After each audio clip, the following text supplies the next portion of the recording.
Good morning, everybody.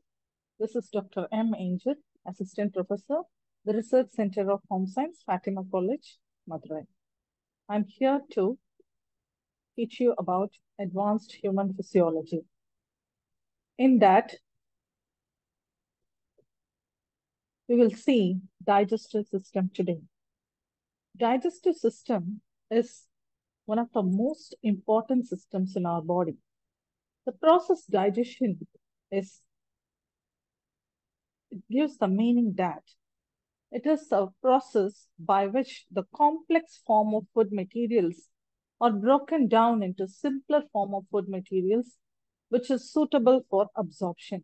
Once the food is digested, it must be transferred to the bloodstream and the process by which it transfers is called as absorption. The digestion and absorption are the two chief functions of the digestive system. During digestion, two main processes occurs at the same time. One is mechanical digestion and another one is chemical digestion. Mechanical digestion means that the larger pieces of food get broken down into smaller pieces while being prepared for chemical digestion. This mechanical digestion, it starts in the mouth and continues in the stomach. Chemical digestion, it starts in the stomach and continues into the intestines. Several different enzymes, they are breaking down the macromolecules into smaller molecules. When we see about the gastrointestinal tract, which is dealing with the digestive process, it starts with the mouth and proceeds to the esophagus, stomach, small intestine, which is even classified to duodenum, jejunum, and ileum, and then to the large intestine, colon, rectum, and then terminates to the anus. Now let's see the functions of digestive system.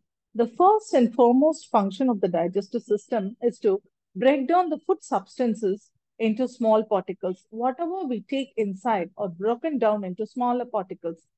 The digestion of food substances will be the second function. After digestion, all the food materials which are digested are absorbed into the bloodstream, and that is the third step. Next one is the excretion, the undigested food and toxic substances which will be excreted from the body to the outside, which is called as the excretion. The digestive process involves the four parts, that is mouth, throat, foot pipe. Throat is foot pipe or esophagus. Next one is stomach and intestines.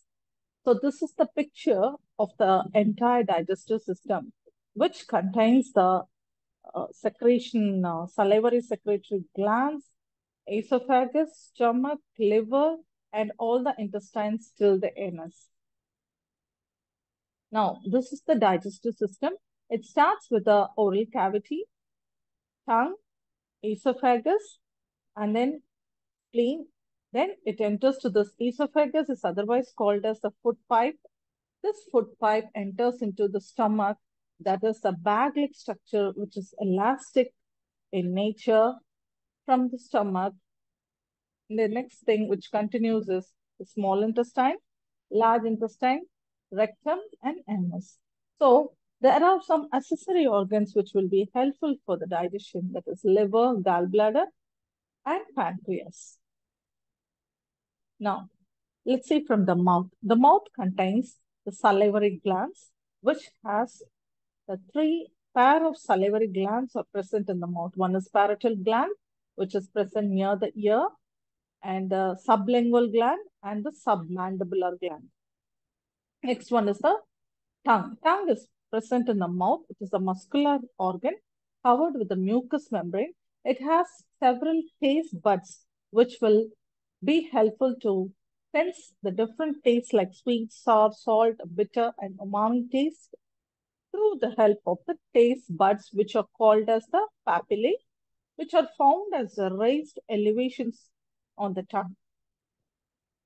Next one is the esophagus or food pipe or pharynx. Esophagus will help to push down the food towards the stomach by throughout the food pipe. The food passes through the stomach and it reaches the cardiac sphincter muscles, and it will enter from the cardiac sphincter into the stomach for further digestion process.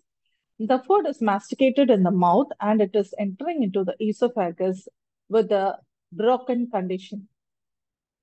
The esophagus will open into the lower end of the esophagus will will meet the starting point of the stomach, which is guarded by an orifice called cardiac orifice. This the sphincter which is present at the cardiac orifice is called as a cardiac sphincter, which will permit the passage of the food to the stomach and not the backup of the stomach content under normal conditions to the esophagus. Next one is the stomach.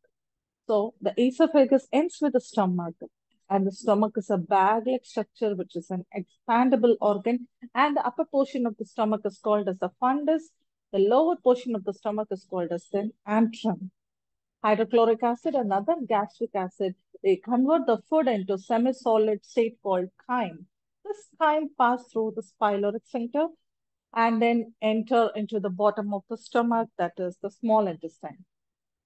Now we'll see about the layers of the gastrointestinal tract.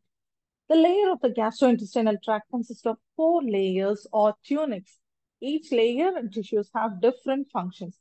From the inside out, they are called as mucosa, submucosa, muscularis, and serosa.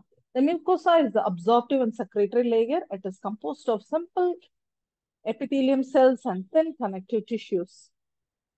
Submucosa is relatively thick and highly vascular, and also it serves the mucosa. The absorbed elements that pass through the mucosa are picked from the blood vessels of the submucosa. These submucosa also have the gland and nerve plexus. Next one is the muscularis layer. Muscularis layer is responsible for the segmental contractions and peristaltic movement of the gastrointestinal tract. There are different movements of the gastrointestinal tract, and this muscularis layer is responsible for that. The muscularis layer is composed of 2 types of muscle, an inner circular muscle and the outer longitudinal muscle. Next one is the serosa layer. The last layer is the serosa layer. That is a protective layer. It is composed of a vascular connective tissue and a simple squamous epithelium that secretes the lubricating serous fluid. This is the visible layer on the outside of the organs. Next, we'll move on to the small intestine.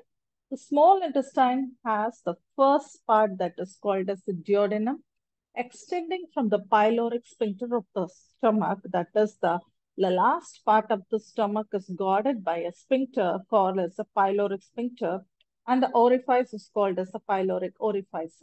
So here, the duodenum starts. It is a foot-long section just beyond the stomach.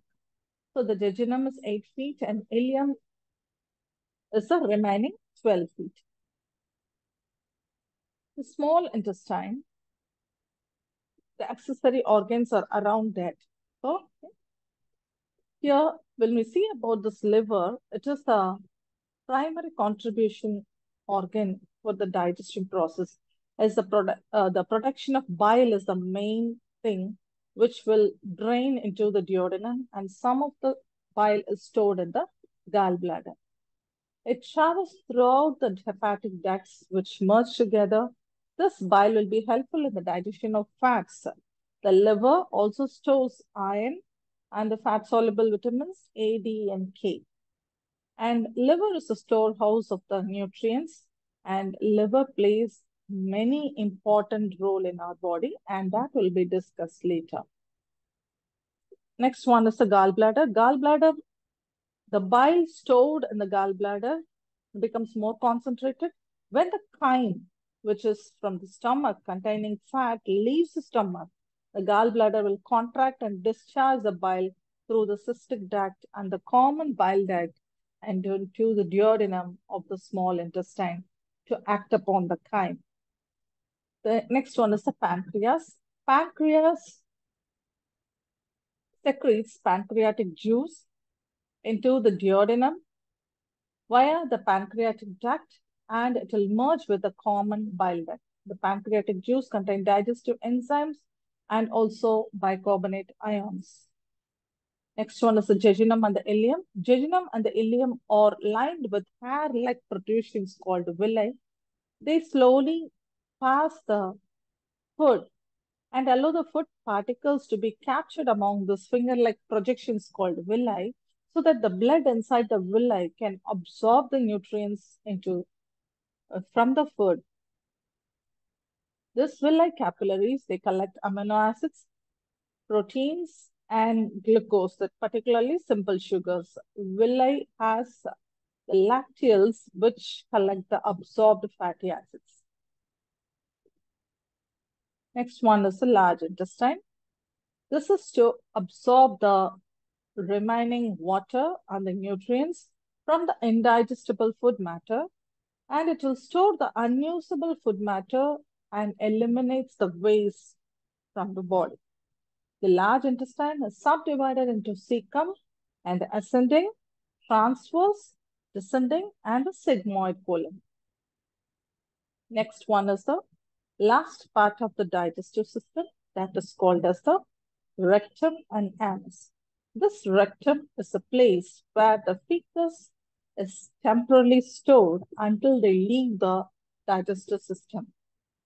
So when there is an urge to the passage of the feces, the nerve impulses sends the signals, and the sphincter muscles which are present will be relaxing, and the fetus will be passing out the body through the anus as the bowel movement.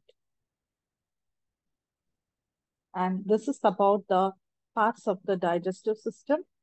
Thank you for listening.